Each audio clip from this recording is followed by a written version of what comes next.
Welcome to the SBR NHL Double Play, the Play of the Day video for Saturday, October 19th. I'm Ian Cameron, joined by Adam Boothe, and we are with you 3 days a week, Saturday, Tuesday, Thursday, giving you our best play, our best value on the NHL card. We're ready to roll for this big Saturday card. It's always exciting when we get to talk on a Saturday because it's always a huge card and a lot to choose from, and today, no different. Adam, how are you? I'm great. My little brother's arriving today. He's joining the doing his basic training with the British military. So he's going to spend some time doing chores with me for a week or so, and then. But yeah, lots of running around. But with the big slate today, we'll get moving right away here.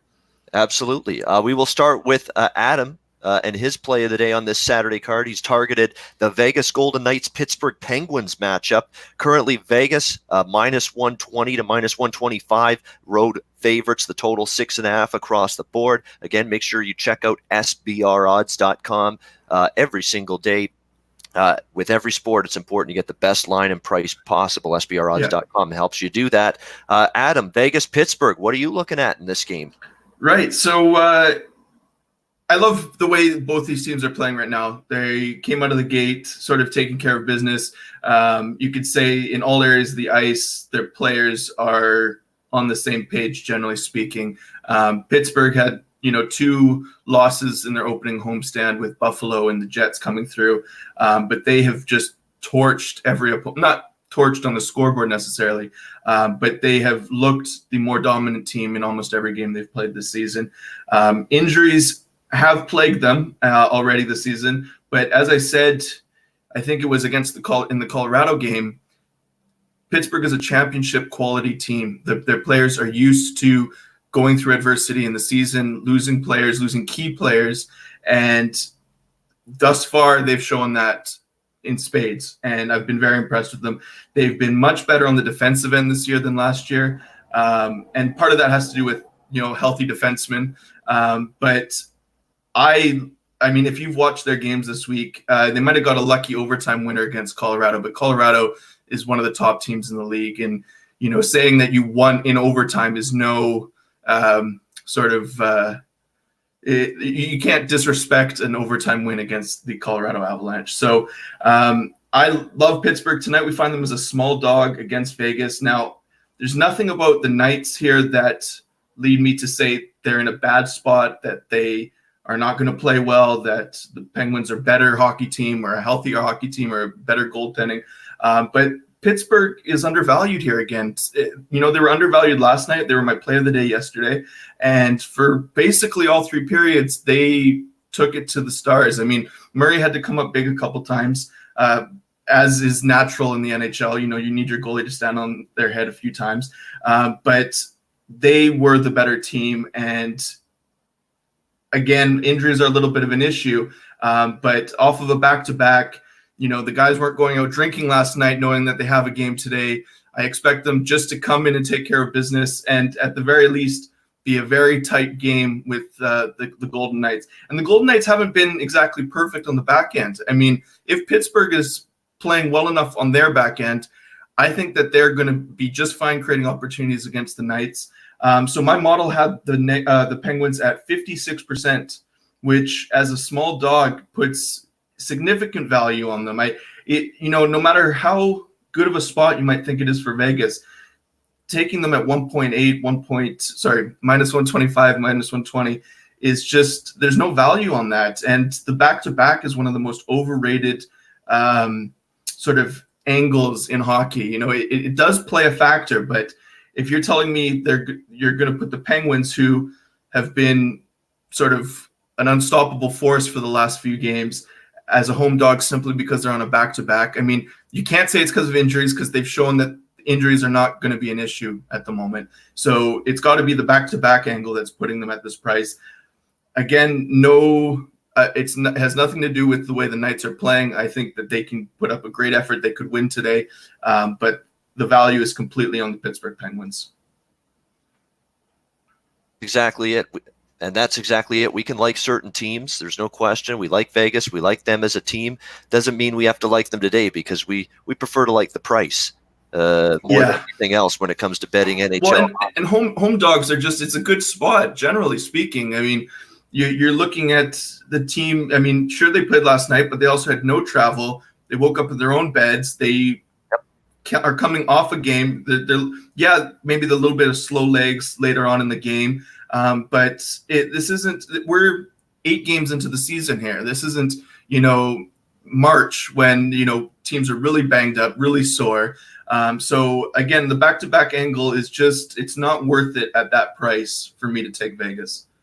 All right, so definitely Adam looking at Pittsburgh here, and you can get as good as plus 110 with the Pittsburgh side right now against the Vegas Golden Knights. So Adam liking the Penguins to get the job done. And you're right, this is not the same back-to-back as some teams have. Some teams, you'll see them go from Florida to New York or something for the back-to-back. This is just back-to-back in the same building. As you mentioned, you're not going anywhere. You played in Pittsburgh last night. You're playing in Pittsburgh again tonight. And the Penguins, I give them all the credit in the world. And I'll be the first to say that was a fluky goal the other night against Colorado. Well, I was on the Avalanche, and I remember Colorado also was on the power play. So it sort of, because I think that was my play of the day that day. And it sort of stung to see it go down that way. But Penguins get full credit for playing a complete game. Another thing, I think they'll have Jari in net tonight. I think he's an excellent backup goaltender. And if the Penguins play like they do in front of Murray this week, in front of him, goaltending is not an issue again. So, that was just a final note on that, Ian. Yeah, absolutely. I mean, especially Murray's been hit or miss. Murray's been a little bit better the last few starts, no question. But early in the season, he was really fighting the puck. And Tristan Jarry did win his one and only start this season. So if you're the Penguins, you do feel some level of confidence going to him in between the pipes. So Adam's given you with Pittsburgh plus 110 against Vegas. And now time for my play of the day on this Saturday card. Obviously, we had Nashville over the total the other day against Arizona on Thursday. It got there, a nice win there. And I was considering Nashville again over the total today. Again, they're the only undefeated team over the total this season. They're still undefeated. Every Nashville game's gone over the total. And I lean that. I will tell you right now, I did bet Florida Nashville over, but decided let's not be bland. Let's not be, regurgitate the same old info. Let's give you something new. Let's give you something fresh. And to be honest, I like this play just as much. It's an underdog. It's actually an underdog that's a nice price, in my opinion, tonight. Late night action to the Shark Tank. We got Buffalo. I almost said the Buffalo Bills. The Buffalo Sabres taking on the San Jose Sharks. We've got San Jose about minus 160 to minus 165. Home favorites here. The total 6.5, shaded to the under. What can you say about the Sabres? An incredible start to the season. They've done a tremendous job throughout. Just one loss on the season in regulation, just 2 losses overall. Wonderful start to the season for Ralph Kruger, who's been given a second life and a chance to be an NHL head coach, which is deserving, in my opinion. You don't deserve to be cast off and disallowed from coaching in the NHL again, because you had trouble turning around Edmonton back when Edmonton was just an absolute mess. You deserve a second chance. Ralph Kruger getting that chance. And boy, there's lots to like right now with this Buffalo Sabres team. They're getting great contributions from Victor Olofsson, the rookie, playing alongside Jack Eichel and Sam Reinhart, Jeff Skinner, Zemgus Girgensson. How about their line now with Connor Sheary? And this is big, and this is why Buffalo's bet on in the short term. They just got Connor Sheary back from injury against the LA Kings the other night. He now forms a line with Casey Mittelstadt and I believe Jimmy Vesey now for that Buffalo Sabres team. They're reunited. They were line mates early in the season. They had success. The sort of were quiet, Mittelstadt and Vesey, without Sheary, their line mate, the few games that he was out due to injury. Well, he comes back Thursday, and that line is awesome against the LA Kings the other night. So that's your third line pretty much for the Buffalo Sabres. So you have even more now scoring depth at your disposal for this Buffalo Sabres team. And you got to talk about the defense, which has improved.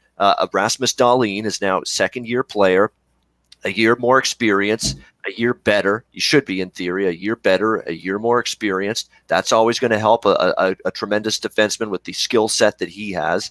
And then, of course, in net, we have to talk about Carter Hutton, who's been fantastic, who's coming off a shutout in that last game. Okay, it's LA, but still his numbers on the season are fantastic. Carter Hutton, he has been tremendous in net for the Sabres. I project him to be in net tonight. It's not a back-to-back situation for Buffalo. How about these numbers for Carter Hutton? 5-0, undefeated, 1.39 goals against average, 953 save percentage. That's pretty good. So it's been really, really impressive start to the season for Hutton. Here's the thing with San Jose. They've won a few games in a row. I'm just not going to like this San Jose team. I've made up my mind. I'm not going to like them this year. I didn't like them coming into the season. I still don't like them even after the wins that they've accrued in their last few games. And we should actually deep dive those wins a little bit more, to be honest with you, these San Jose wins. And people saying, oh, they're back on track, 3 wins in a row. You beat Chicago on the road. Chicago's coming off the Czech Republic trip in that game. Yeah. All right. They had been off for a week. They were flat as a pancake. They were sloppy. They were turnovers galore. San Jose took advantage of that situation for a 5-4 win in Chicago. Come back, play a Calgary team that at the time was struggling mightily, against that Calgary Flames team. And to be honest with you, you were outshot 33-20 in that game. Kind of fortuitous to win that game 3-1. In fact, Calgary was outplaying you most of that game, but you got a good performance in net that night, and you got the win. And then the last game, same thing against Carolina, 5-2. It was not a good night for the Carolina defense. It was not a good night for the goaltending of the Hurricanes. It might have been one of their most poor goaltending performances of the season. San Jose wins 5-2, but they were outshot in that game as well, 38-22. And Carolina's offense has disappeared on this current road trip. Yeah. So you say, oh, they only allowed 2 goals to a good Carolina team. Well, Carolina only scored 1 goal that wasn't an empty net goal against LA. They only scored 2 goals against San Jose. They got shut down last night in a loss to Anaheim. So Carolina's offense has not worked on this road trip. So those are 3 wins, in my opinion, that San Jose's got that all have an asterisk next to them. They're not as impressive as it would look and appear on paper. The bottom line is, I think right now, I like Buffalo's form. I love the fact that Carter Hutton's red hot right now. They've got 3 lines that can score. San Jose is an overvalued commodity based on these 3 wins. All of them a little bit of the fortuitous variety that they did pick up the W. We're going barking dog style with the Buffalo Sabres tonight, which you can get as good as plus 146 right now on the Sabres on the road. And long term, you go back the last 5-10 years, Sabres and Sharks. There was a time that Buffalo had won every single meeting they went to San Jose and played in the tank. Now, San Jose's done better in the short term head-to-head against Buffalo, but go back 10 years, you'll see that Buffalo's won a ton of games in San Jose against this Sharks team for some, and they've cashed some big. I remember 5 to 10 years ago, Buffalo's cashing these plus 250, plus 300 tickets, even when they were a really bad team, when they went to San Jose and played the Sharks. For some reason, historically, this franchise, this team plays well in San Jose, and I expect them to play well in San Jose tonight. You know what, Ian? I actually took the Sharks this morning to win in regulation because of what the model was saying. But you've actually talked me out of it.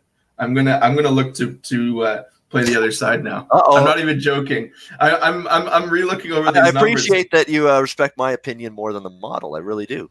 Well, I was saying to a colleague yesterday, what a lot of people don't understand about using a sports betting model is it gives context. It's a way of evaluating the form of a team, the statistics of a team compared to what the market says right off the bat. It's for isolating value.